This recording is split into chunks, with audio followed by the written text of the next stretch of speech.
السلام علیکم ناظرین، آج تاریخ ہے 1 مارچ 2026 اور دن ہے اتوار کا۔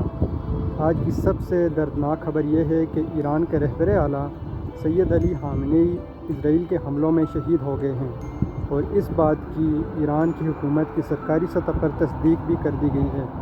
ناظرین، یہ دلخراش واقعہ، انتہائی دلخراش واقعہ 28 فروری 2026 کو صبح 9 بجے پیش آیا، جب سید علی خامنئی اپنے کمانڈرز کے ساتھ میٹنگ کے لیے اکٹھے ہوئے تھے تو اسی وقت امریکہ اور اسرائیل نے مل کر مشترکہ حملہ کیا، جس میں 27 سے 28 بم ان کی رہائش گاہ پہ داغے گئے۔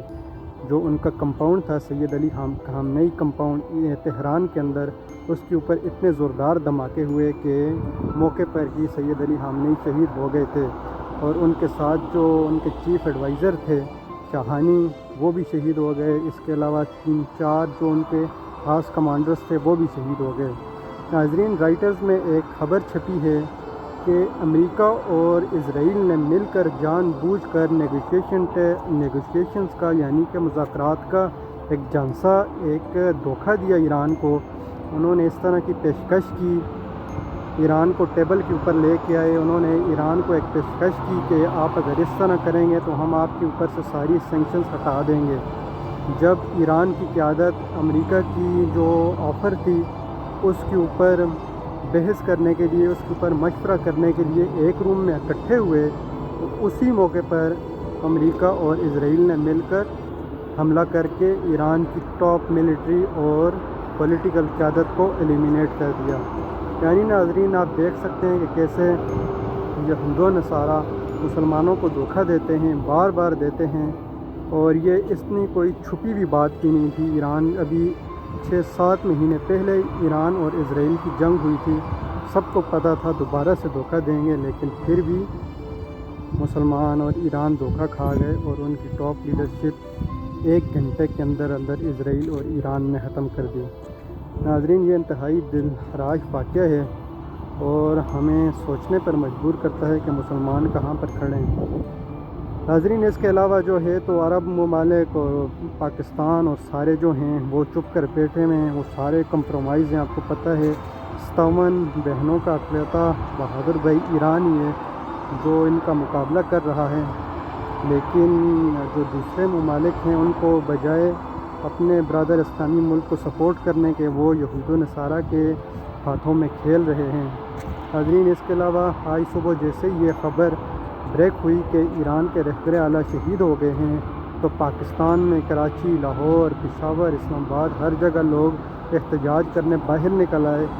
اب آپ اس بات پہ غور کریں کہ کراچی کے قونصلیٹ کے باہر، US قونصلیٹ، امریکہ کے سفارت خانے کے باہر جب پاکستانی احتجاج کر رہے تھے تو ان پاکستانیوں کے اوپر اندھا دھند فائرنگ کر کے 8 پاکستانی شہید کر دیے گئے۔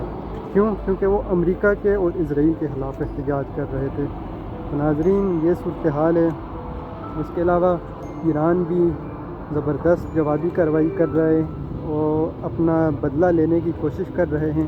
جو بھی ان کے پاس محدود سورسز ہیں، بھلے ان کے پاس ناظرین نیوکلیئر ویپنز نہیں ہیں، ان کے پاس جدید جنگی جہاز نہیں ہیں، ان کے پاس کروز میزائلز نہیں ہیں، لیکن جو بھی ان کے پاس ٹیکنالوجی ہے اس کے ساتھ وہ امریکہ کو، اسرائیل کو نشانہ بنا رہے ہیں۔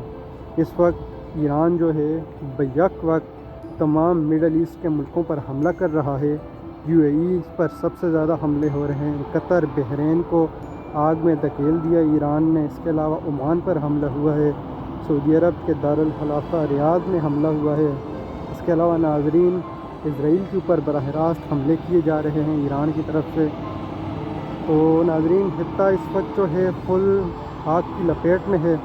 دوسری طرف جو ہے افغانستان اور پاکستان کی جنگ لگی ہوئی ہے۔ یہ بھی آپ کو پتہ ہے کہ کس کی ایما پر پاکستان افغانستان کے اوپر چڑھائی کر رہا ہے اس وقت، جب کہ پوری مسلم امہ کو متحد ہونا چاہیے۔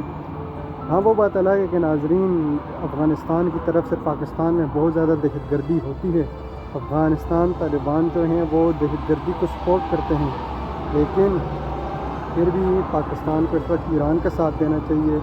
اس کے بجائے ہمارا جو مغربی پورا بارڈر ہے افغانستان سے لے کر ایران تک، گوادر تک، سارا اس وقت جنگ کی لپیٹ میں ہے، اور ناظرین، جیسے کہ ڈاکٹر اسرار احمد کی بہن گوئی تھی کہ اگر افغانستان بھی ہمارا دشمن بن گیا تو ایک وقت ایسا آئے گا کہ پاکستان اپنے ایسٹرن بارڈر پہ یعنی انڈیا کی طرف سے اور ویسٹرن بارڈر پر یعنی افغانستان کی طرف سے کچلا جائے گا اور دونوں یہ ملک مل کر پاکستان کے اوپر حملہ کریں گے۔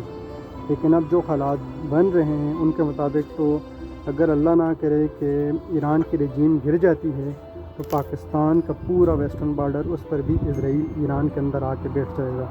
ناظرین، دیکھتے ہیں آگے حالات کس طرف جاتے ہیں۔ آپ سے ریکویسٹ ہے کہ چینل کو لائک اور سبسکرائب کریں۔ شکریہ۔